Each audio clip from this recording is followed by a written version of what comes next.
This podcast is a 98 Studios production. Today's the day, baby. Today's the day. Today's the day. Today's the motherfucking day. Today is the day. Today's the day. Today is the day. Today's the day. So diving back into where you're sitting right now, right? You now run a publicly traded company, which is a brand new hat for you. You're realizing through all of these mentors that you have, nobody ever has all their shit together. It's just not a thing. Yep. Right. And in business, there are crazy ebbs and flows, and there always will be. You need to get used to it. But now you fill this new role. You're running a publicly traded company. What does that look like? And then what's the next goal? Where do you go from there? Because you can either go blow it up or you can go tank it. Yeah. But it's like, or you just exit. Yeah. Right. And where was your head at? Yeah. I think like meeting and knowing Bob Gay set a new bar for me of expectation. I'm like, I want to go to the moon. And so people are like, oh, this is so fun, so successful. But I'm like, we're just getting started. And that's been my mentality from the time we started Vivint Solar through today at Sunrun. Like, we're just getting started. And people are like, billions of dollars. I don't care. We're just getting started. And so when I talk about like an end goal in mind, I know what that looks like for me. And I don't even vocalize it really around Sunrun. And I will not stop until we're there. And trust me, we're just getting started. And so when I was at the Vivint Solar business, we took it public. For 4 years, I was actually head of project finance and finance. So I raised all of our money. I worked on Wall Street. I raised a little over $1 billion for the business. And I was a finance guy, which is kind of crazy. Yeah. After the IPO, Blackstone's like, hey, you have a 26-year-old kid raising $1 billion.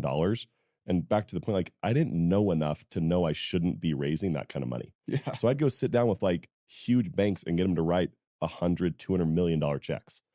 And I think it was my confidence and my ignorance that made that work. Yeah. And so I think they were like, man, if this kid thinks it's a good enough idea, let's do it. Yeah. And so I was raising capital, we were cranking, but I think Todd, Alex, Blackstone were smart enough to be like, I don't think this kid is probably the right person to be raising all the money. There's people who have done this for a decade or 30 years that are probably better than him. I think that I'm actually confident they were wrong. I think I'm the greatest capital raiser maybe of all time. But that was maybe the only time I think they were wrong. Every other time they were pretty much right. But they hired a guy to come in and run capital markets. Okay. So it was right around the IPO. They needed a big pedigreed guy. They brought this guy in. And I'm like, what am I going to do? And they also brought in a new CEO at the time. And so I met with them and I'm like, maybe I leave. I don't know what I want to do. And he's like, you should run all of ops. And I'm like, okay. Are sick. Not even in the same category. Zero. But at the meter business, I ran finance and ops, and I was the receptionist, and I was the sales guy. So I'm like, I'll do it all, whatever. And again, just naive enough and arrogant enough to be like, let's roll. So I took over operations and ran all of operations basically from IPO for the next 3 or 4 years.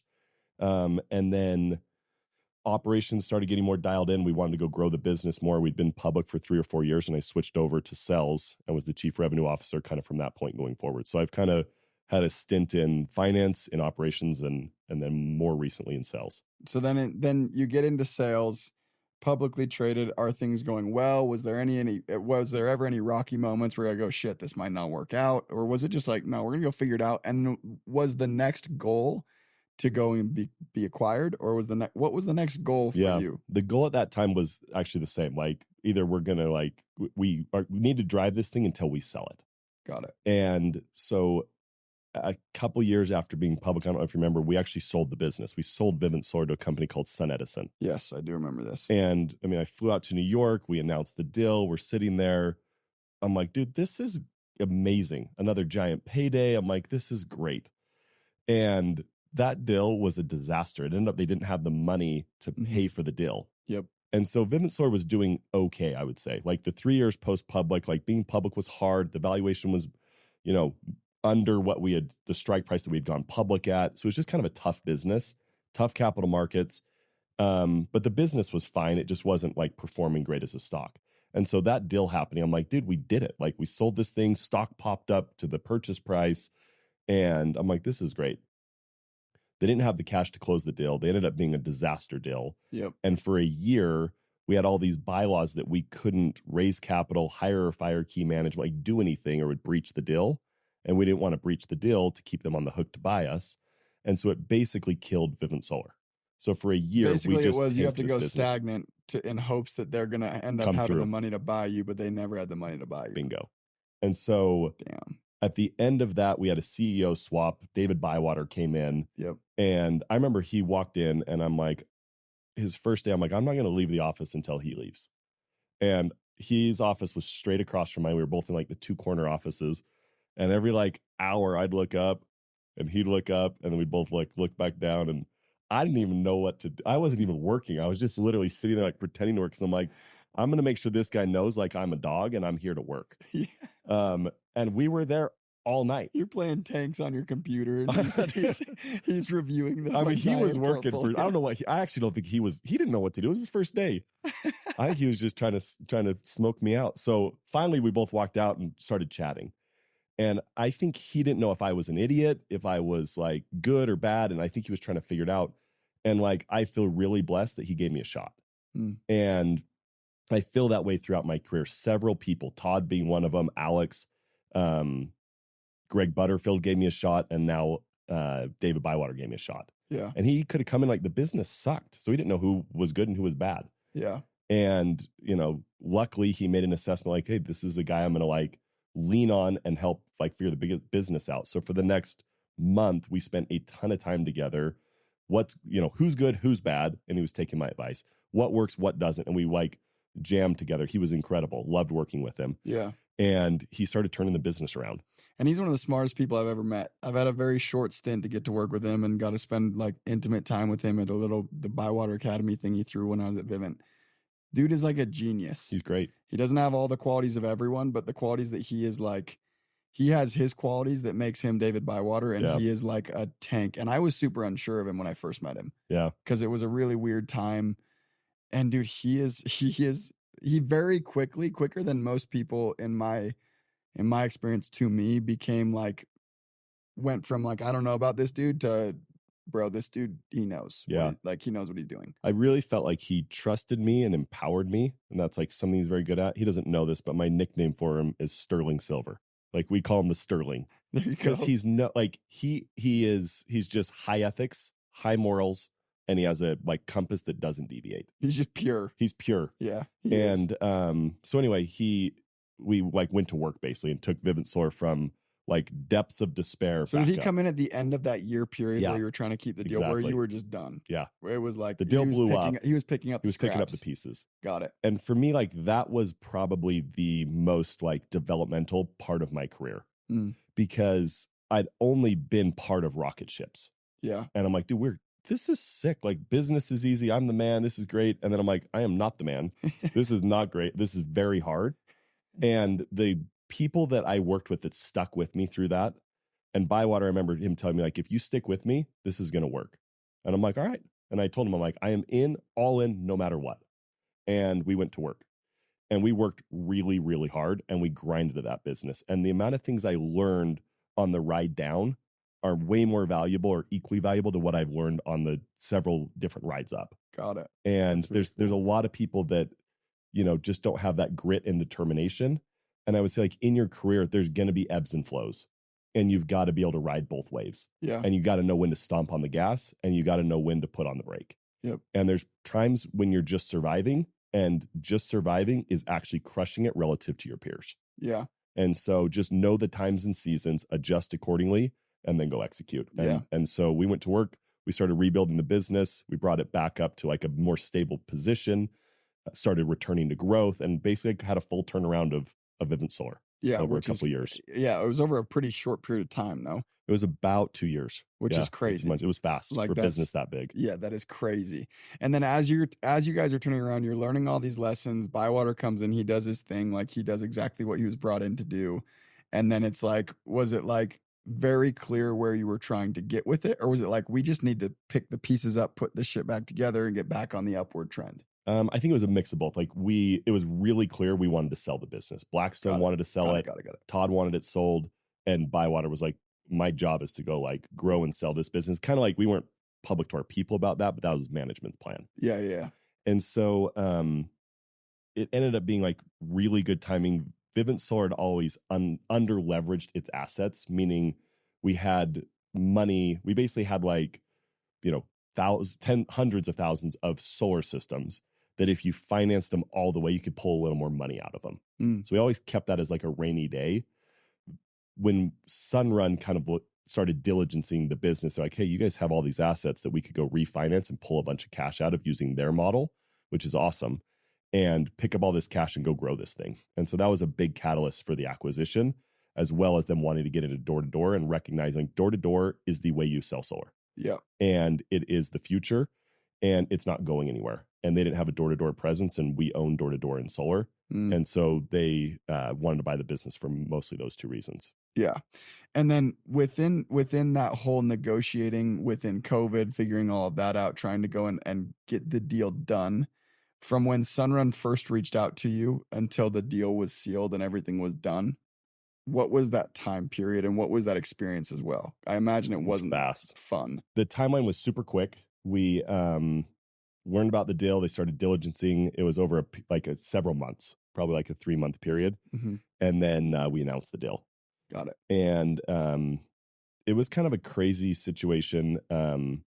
I definitely, when I heard we were selling to Sunrun, this big company, I'm like, I have no interest in going to work there. Yeah. I'm like, it's too big, it's too bureaucratic, and like, I want to rock and roll. I want to go to the moon. I want to keep charging. And I kind of felt like I had like reached that chapter's like goal. I'm like, I want to sell this business. That was the goal of it. And we're doing that thing. And for the first time in my life, I was like, the normal path in front of me, I didn't feel like was the natural next step. I'm like, I'm going to deviate from where life is kind of taking me. Yeah. And I'm going to go do something else. Got it. And you were from, this is the part of the story that I kind of know, because this is like the origin of where you're at within Sunrun right now. Yeah. You were like out, you're on the outs. You're like, hey, I don't want to be here. The way that I understood it, felt like it was going to be putting you in too much of a cage and you wanted to go do your own thing. You had no bad blood, nothing wrong with it. You're just like, dude, this isn't my style. Yeah, basically. That's right. So then Sunrun acquires Vivint Solar. You get there, I assume, and from what you've told me, there's another stipulation from the purchase point. You got to be there a certain amount of time. So you're like, I'm going to go fulfill that at 100%, and then I'm out. And you were super transparent about that as well. Yeah. With upper leadership, executive level, right? That's right.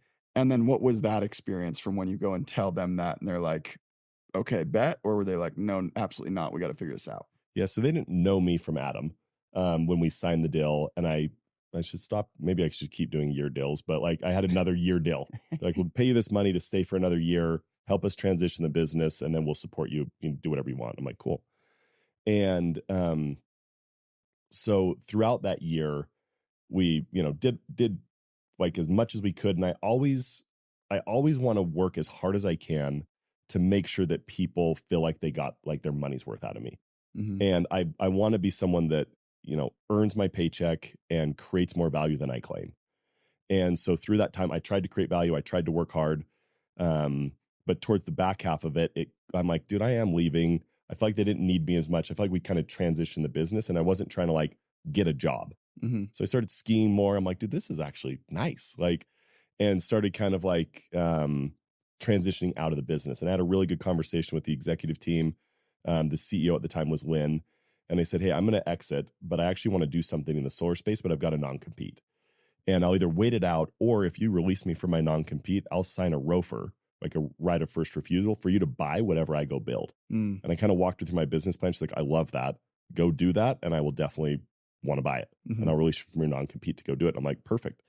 So I called some friends. I called Todd, talked to him about putting money in and come partnering with me to go start, this new business venture in the solar space. And I was excited about it. I was kind of like all in on it. And the last month or so, I was spending more time thinking about that than I was spending time at Sunrun. Yeah. Got it. And so I was like very out. With about a month left, Sunrun had a CEO swap. So Mary Powell came in. Lynn retired, had an amazing like career and retired. She's now the chairman of the board and is awesome. And Mary came in, and I didn't even care to meet Mary. They're like, hey, Mary wants to meet. I'm like, I'm actually was going hunting. I'm like, I'm gonna go hunting. Like, I just didn't care because I'm like, I'm out. Yeah. And I met Mary, and I'm like, you are different. She is like, she's a gangster, straight up. And she does like, she'll catch you off guard. Be careful. Yeah. Like, she is so talented. She's so smart, and she has like massive ambitions. And so when I saw that, I'm like, oh, this is crazy. Like Sunrun felt very like satisfied with its progress when I was there. Mm-hmm. And I'm like, I don't want to be somewhere that's satisfied. Like I want to go disrupt. I want to push. I want to go to the moon. Mm-hmm. And when I met Marion, she's like, I'm not satisfied. This is like, we're just getting going. I'm like, we're just getting going. Like I'm in. Yeah. And not quite that fast, but basically once I realized like, oh, you've got like a leader that wants to like go charge at this thing. Yeah. And is all in on salespeople and wants to go build the greatest sales force in the world and thinks that we can go build this truly iconic energy lifestyle business. I'm like, okay, that I'm interested in. Yeah. And so after some negotiation, she made me an offer to come stay and be the CRO at Sunrun, and ended up doing that. That's awesome. And that was how many years ago that happened? Jeez, I'm like getting old, man. Isn't that crazy? It flies. Yeah, I think it's been a couple years, almost 3 years. That's crazy. That's awesome. And now that's obviously where I'm plugged in. And a massive reason for me being here is because I relate to that. And I feel a lot of similarities from when I first got into the industry with Todd and everything like that with where we're at right now. Between Leo, you, Mary, like Chance, Scott, all of Christian, James, everybody. Chance is the guy I haven't talked enough about in this story, but like he built the most incredible base of a sales force. He learned from so many mistakes, so many different things. And the platform that I feel like we have and the like camaraderie and the synergies, like he is a mastermind at that and really did an amazing job. And like the coolest dude ever. He really like is. If you're sitting in a meeting, he'll pop in and just be like, is everyone good? Yeah. You're like, what up, dude? He's pretty like, happy. Bro, he's so man. happy. Yeah. I haven't spent enough time with him. I would like to get him on here, actually. That would be amazing. You should. And Bywater would be really cool too. But dude, I want to be super respectful of your time. I got a couple of questions if that's okay. Yeah. I know we've gone over. I appreciate it. My first one is people going into adulthood and into their life and starting their business or getting their ass kicked or trying to go build a team or whatever situation they're in, trying to go do the thing, right? What qualities are outstandingly important? Because I know there's a list of good qualities, and I think sometimes people try and go be everything and then they're nothing. Rather than just being the most of one thing, they go try and be everything of everything and they end up being nothing because they're 10% proficient in all of them. Yeah. What would you say, one or two, if you could choose? And I know it's not, there needs to be more, but like one or two, they're like, dude, these two things, these two qualities are the ones that can go and like mitigate your quote unquote failure. Yeah. Right. What would you say those are? For sure, resilience would be one. I mean, you can, when you're resilient, like you can make a lot of mistakes and keep on chugging. Mm-hmm. And there's a lot of days when it's really hard or we're working through a lot of things that I say, I'm just going to do the best I can today. Mm-hmm. And you can't do better than your best. So just give it your best that day and go home like proud of that. And if you are a grinder and you can be resilient, that would be something that I would say. The second is take care of people. And I feel like if you're someone who can take care of people, people trust you, people like you, you keep your word, you deliver on what you commit to, and you can be resilient, you're going to go really far in your career. I love that. And it doesn't take more smarts, more creativity, a better idea. Like just do those things, keep grinding, and your career is going to crush. Yeah, and I think a really important piece of resilience, because resilience is really easy to do when things are going good. It's like when you say there's seasons. Resilience is really easy when you're on a rocket ship, and it's really hard when you're not. Yep. And it's like, and sometimes the not on a rocket ship lasts longer than you want it to, and that is actually where I think the true meaning of resilience comes in. It comes in when everything is telling you to quit and you want to quit and you should quit, but you don't. Yeah. And I like that a lot. I love that. And then my last question for you, and then we'll wrap this thing up because it's been, again, I want to be respectful and I appreciate you being out here. The name of the podcast is Today's the Day. And kind of the premise of that is Casey Baugh was one of my mentors super early on. There was a point in time where a quote went and it just stood out to me. And that was like my slogan through high school. Like every time I was doing something stupid, getting my wiggles out or whatever you say, like it was posting it and quoting Today's the Day, like just doing whatever. Yeah. And what that's actually like, the reason I think that resonates with me is because it's true. Today's the day. Yesterday happened and there's nothing you can do. Tomorrow may not even happen. You're lucky if it does, but that leaves you with today. Like that's what you've got. And the whole goal is to have people on the podcast that embody that, whether they do it knowingly or not. And I guess, what do you do to incorporate that, or what about that to you is like, yeah, that, how do you go and incorporate that in your day-to-day life, and what advice would you have to people to go and do that same thing? That's a great question. A big focus for me right now is balance. And I've got too many priorities, it feels like, and you have a lot going on. And so thinking through what is the most important thing to focus on right now. And it's not always the same answer. There are times when your family needs more attention and you need to bias focus right there. There's also times when work needs more attention and you need to pull away and you need to go into that. There's times when friendship dynamics, whatever it may be. And so for me, making the most of the day is being able to prioritize and recognize which of your priorities needs attention at that time and going in and doing that thing. And, for me right now, like work, I'm like deeply committed to work. But if Thursday something happens with my family, I'll go all in on my family. Yeah. And if on Tuesday my friend needs me, like I want to be there for that person. Yeah. And then finding balance with hobbies. Like I love to play, I like to enjoy life, and kind of incorporating all of that and just keeping a good balanced life where you feel like I've got all these plates that are spinning and I know how to hit each one enough at the right times to keep it rolling. Yeah. You can accomplish a lot in life. And so living life to its fullest, enjoy life. Like life is meant to be enjoyed. Yeah. And I love my life. Life is good. And that's a decision. And Yeah. so, and I think you'll find a lot of happiness and a lot of fulfillment if you're able to pivot priority and focus and make the most of the top day's priority. I love that. I think that's a perfect answer. It's a perfect way to end it. So again, thank you so much. Sorry we went so long. No, dude, fun. I could go all day. I apologize to you. I appreciate you driving all the way down here. I know it was mayhem to get it scheduled. So thank you so much. I appreciate it. Thank you to the studio. And as always, thank you everybody for tuning in. Until next time, much love. Thank you guys so much for tuning in today. As always, it was a blast for me. I hope you got something out of this. If you got something out of this video of value, share this with a friend, and please go show your love. We're on all streaming platforms, including YouTube, Spotify, and Apple.